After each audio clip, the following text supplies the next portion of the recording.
Yes, turabasuhuje mwese turi kumwe kano kanya. Iyi ni video ya gatatu n'undi yigisha kuri Binance. Twakwita nka party ya gatatu. Turakomeje n'undi na masomo ya Binance. Uyu munsi rero tugiye kureba akantu gatoya katari karekare ariko kandi nanone gafasha. Akanga ushobora kuza gukenera gukoresha, turimo turakorana mu buryo bwa Pro version cyangwa standard version. Ushobora gufungura Binance yawe ugasanga ntagaruka uko bimeze. Icyo ukora ubwo ushobora kuba wafunguye Binance Lite, uraza hano hejuru ibumoso uhakore, hano hari akamenyetso k'umuntu ukore hano. Hari igihe ushobora gusanga hano henabolinze, muri make uraba ufite ino background turimo turabona hano. Ino ni version iri Lite version, nka kuri tuvuga ko ari Facebook akaba na Facebook Lite, nuko nkuko ibimeze. Iyo ibintu byinshi hano biba biri simplified, urabona ko ufitemo utuntu dutatu, hari kano ka exchange, hari kano ka wallet ndetse n'aka kandi. Ukoze hano kuri exchange direct urabona ko itubona buy, sell, deposit na convert direct. Ariko reka ingi twe kwitindaho, ubwo twikomereza hano muri Pro version. Uswitch inzu urahita ubona ko haza Binance Pro version. Iyi ni irimo ibintu byinshi kandi ushobora kuboneramo ibintu byinshi byo gukora itari ya Lite. Hanyuma ikindi rero tugiye kwerekana kano kanya n'uburyo ushobora gusetinga payment method nk'uko mubibona ku titre y'ikiganiro. Ahangaha tugiye kwerekana uburyo gusetinga payment method, ni uburyo bwo kuzajya wishyurwamo.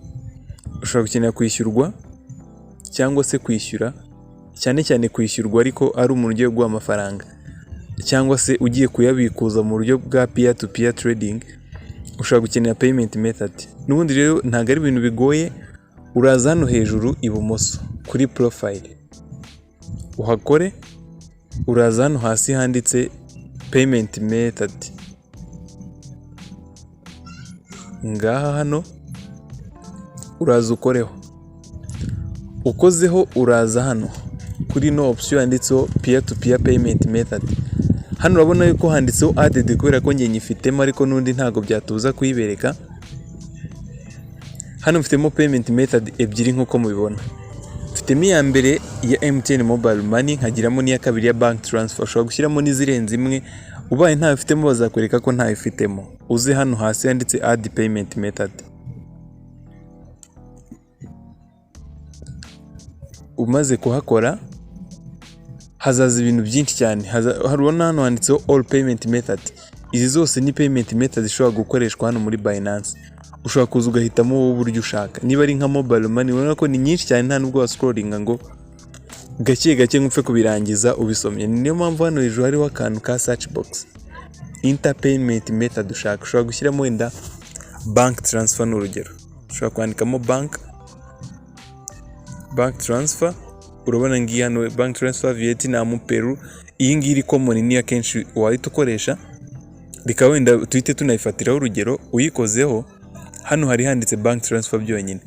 Hano hejuru by default yataza amazina wakoresha ufungura Binance. Na mpamvu ari byiza ko niba uri gufungura Binance ukoresha amazina yawe ya nyayo, kugira ngo atazagira ibindi bibazo by'imbogamizi bizamo.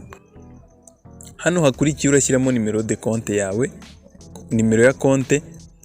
Uze hano hasi wandikemo izina rya bank, ntabwo ari izina rya, ntabwo ari amazina yawe, ni amazina ya bank. Urugero ushobora gushyiramo nimero ya konti runaka, ntabwo ngiye ndi gushyiramo iya nyayo no kugira ngo turebe urugero. Hano ugashyiramo bank, wenda se ni bank runaka, ntayo ngiye kwamamariza, reka twandikemo gutya gusa.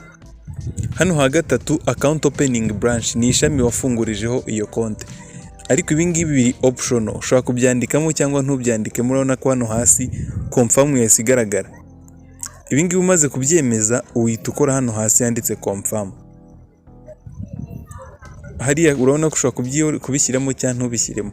Ugahita uza hano ugakora send code kugira ngo baguhe code. Hano urabona ko buri kintu cyose cyo kuri Binance gisaba verification. Ugomba gushyiramo verification code bagiye kohereza kuri simcard. Reka bayohereze duhite twishyiramo. Ngiyi yaje 142674, ubundi ugahita ukora submit. Urabona ko payment method ya gatatu yagiyemo direct.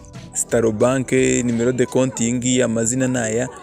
Urabona ko byose amazina baramwe kubera yuko payment method ni imwe. Nako kubera ko amazina twashyizemo dufungura konti muri Binance ni imwe. Hano rero uramutse ugiye gushyiramo nka mobile money, uraza hano kuri add payment method, n'ubundi tuze gusacinga MTN mobile money. Hano hejuru wenda se twandikemo MTN mobile money, ngiyi hano isiza hejuru uyikoreho. Baraza gusaba amazina ni yayandi, nimero ya telefone uyishyiremo, ubundi tukora confirm. N'undi ni nka biriya dukoze kuri nimero de compte gusa, kubera ko njye nyifitemo ntago ari ngombwa ko nongera kuyishyiramo. Iyi rero yari video yerekana uburyo washyiraho payment method. Ubwo ni igihe cyose ugiye gukora sell, hamwe mwabonye ngiye kugurisha USDT kuri video ya mbere twakoze, mwabonye yuko payment method yari irimo nkayihitamo gusa, nta kintu, ntago nigeze nandikamo nimero de compte bari bunshyiriho amafaranga, ahubwo nuko bisetinzemo. Niba ugiye gukora trade biba birimo nyine, ntago ari ngombwa ko wongera kwandikamo nimero de compte cyangwa nimero ya telefone yawe ya mobile money. Iyi rero yari video yerekana uburyo bikora. Reka twizere ko mukomeje kubikunda kandi tuzahura no mu zindi video. Mwari muri kumwe na Robert muri Star Technology, naho butaha.